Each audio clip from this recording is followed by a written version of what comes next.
아들들이 악기 하나씩은 꼭 이렇게 전공이 아니어도 악기 하나씩은 꼭 잘 연주를 하는 사람이 되었으면 좋겠다라는 생각을 강하게 갖고 계셔서 다 이제 피아노로 시작을 했죠. 이제 피아노가 가장 기본적인 악기고 제일 입문하기에 제일 편안한 악기여서 이렇게 피아노로 형도 그렇고 저도 그 피아노로 시작을 했는데 이제 아무래도 피아노는 기동성이 좀 떨어지잖아요. 그러니까 언제 어디서든 이렇게 가지고 다니면서 연주를 하는 악기는 아니다 보니까 형을 먼저 그럼 바이올린이나 이렇게 현악기 쪽으로 이렇게 생각을 하셔서 바이올린을 권유를 해주셔서 형이 바이올린을 처음 시작을 했고 저는 그때까지만 해도 이제 계속 피아노를 치고 있었는데 이제 형이 하는 걸 보니까 뭔가 너무 멋있어 보이고 그냥 궁금했어요. 그래서 이제 제가 시켜달라고 굉장히 졸랐는데 한 2, 3년을 안 시켜주시다가 제가 계속 너무 하고 싶어가지고 시켜달라고 해서 처음 2학년 때 악기를 잡았고요.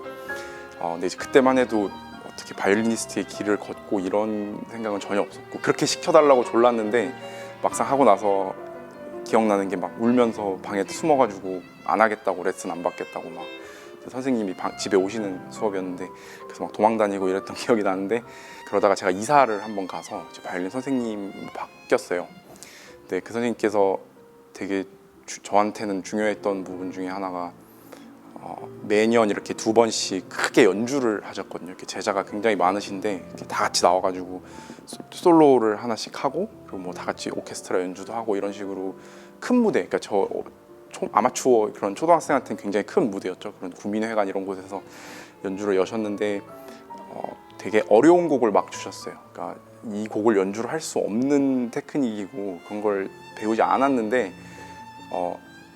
그렇다고 정말 지겨운 그냥 기본기만 하고 막 이런 것만 시키시는 게 아니라 되게 좋은 곡들을 많이 연주를 하게 해주셨거든요. 그래서 그거를 제가 연습을 하고 그리고 무대에 서는 거를 처음 해봤는데 거기서 오는 그 쾌감이랑 그런 행복감 그런 것들을 처음 느꼈어요. 초등학교 그때가 한 4학년, 3학년 이때인데 시작한 지 얼마 안 돼서도 정말 1년, 2년 만에 무대를 서봤는데 내가 잘하던 못하건 간에 이렇게 박수를 받고 사람들이 끝나고 이렇게 나한테 얘기를 해주고 어린 마음에 그런 것들이 되게 행복했어요. 그래서 이거는 정말 기분이 우울하다가도 악기만 잡으면 위안을 받고 되게 재밌고 막 이런 게 생기니까 이거는 평생 하고 싶다 그러니까 그런 생각이 되게 강하게 들었어요. 저도.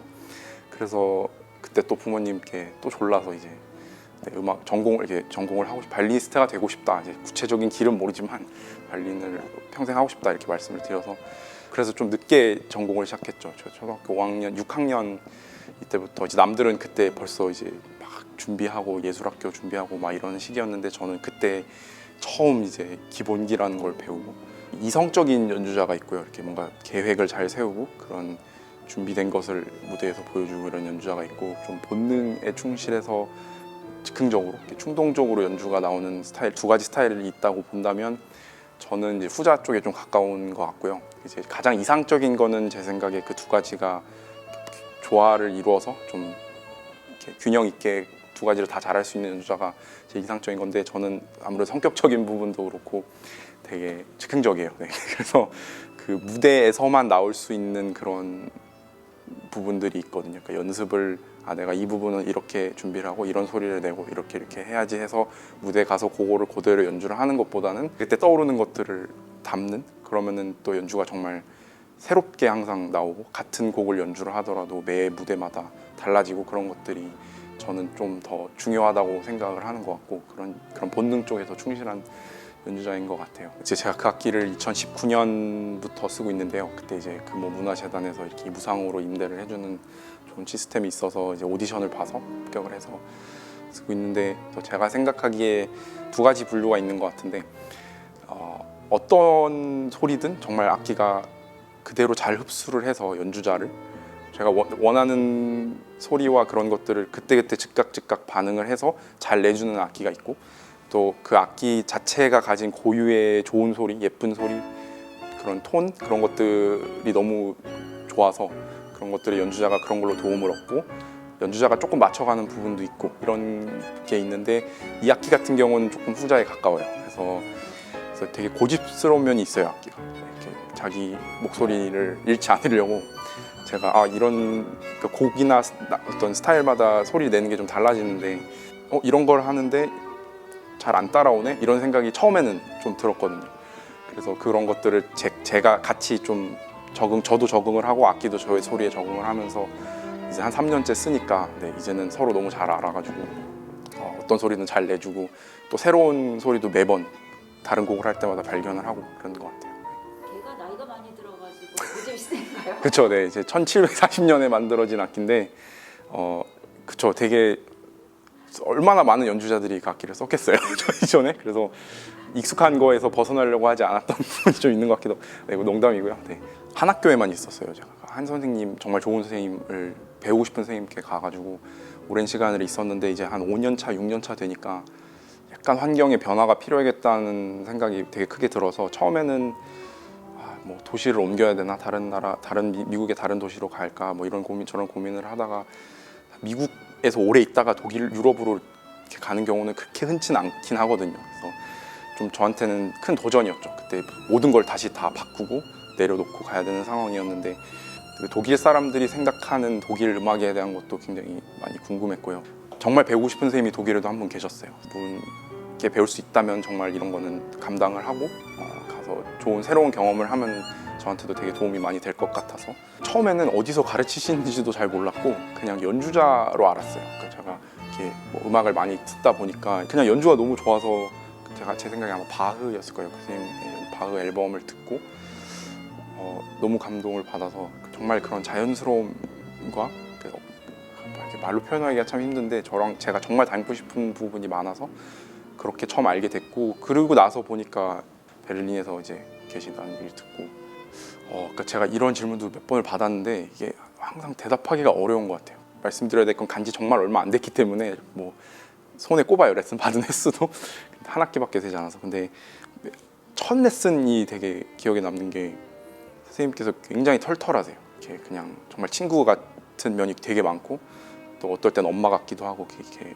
되게 친하게 제자들이랑도 친하게 지내고 그런 거리낌 없이 선이 없는 그런 게 있어서 그때 막 긴장이 많이 풀리고 그리고 레슨을 하고 나서 그냥 너무 행복했던 기억밖에 없거든요. 근데 이게 그날 첫날뿐만이 아니라 정말 매번 레슨을 받을 때마다 끝나고 나오면 이게 너무 좋다라는 말 말고는 제가 표현을 잘 못하겠는데 특히 제 미국 선생님이랑은 비슷한 점이 많으시고 뿌리는 제 생각에 같다는 느낌을 많이 받았고 겹치는 얘기도 많이 하시고 지난 9월에 제가 연주를 했던 종달새의 비상이라는 곡을 연주를 했거든요. 근데 프로그램 자체가 저한테 좀 생소한 음악이었어요. 그러니까 이게 무슨 어렵고 뭐 이런 문제가 아니라 저한테는 되게 큰 도전이었는데 저한테 잘 맞는다고 생각을 했던 음악들은 조금 이렇게 좀 불꽃 같고 뭔가 열정적이고 이렇게 몰아치고 이런 것들을 제가 좋아하고 실제로 그래서 그런 곡들을 위주로 많이 연주를 했었는데 이 곡 같은 경우는 처음부터 끝까지 한 15분, 20분 정도가 연주가 되는데 정말 평안스러운 곡이에요. 그러니까 그런 자연을 담은 곡이고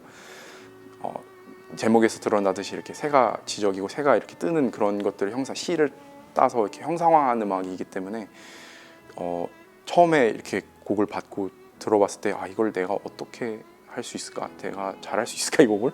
그런 생각이 되게 크게 들어서 좀 많은 고민을 했었거든요. 근데 또 일정적으로도 좀 여유가 생겨서 이 곡에 좀 시간 투자를 많이 하게 됐고 좀 공부를 많이 하게 됐는데 또 그 새로운 면을 발견을 한 거죠. 저한테 제가 그리고 연주도 실제로 최근에 했던 연주 중에서 제 스스로도 이렇게 말하면 좀 그랬잖아요. 굉장히 만족스러운 연주였던 것 같고 제가 이 질문을 받고 조금 생각을 해봤는데 이게 조금 거창하고 추상적일 수도 있는데요. 제가 어떤 연주자로 비춰지고 싶냐라는 거를 조금 생각을 해보면 어떤 연주자는 제가 바이올린을 한다고 치면 이렇게 바이올리니스트로 보이는 연주자가 있고 정말 음악가로 이렇게 보이는 연주자가 있거든요. 이렇게 예술가. 네. 조금 더 저는 저를 봤을 때 바이올린을 잘하는 정말 악기 스페셜리스트의 느낌보다는 제가 추구하는 것은 음악을 사랑하고 음악을 전달하고 소통하는 사람이 되는 게 제 목표고요. 그래서 그런 부분을 위해서는 되게 많은 노력이 필요하고 정말 다방면의 지식도 있어야 되고 그래서 공부를 아직 할 게 아직 멀었다라는 생각도 계속 들어서 공부를 이어가고 있는 이유 중에 하나기도 합니다. 제가 아까도 말씀드렸는데 즉흥적인 사람이라서요.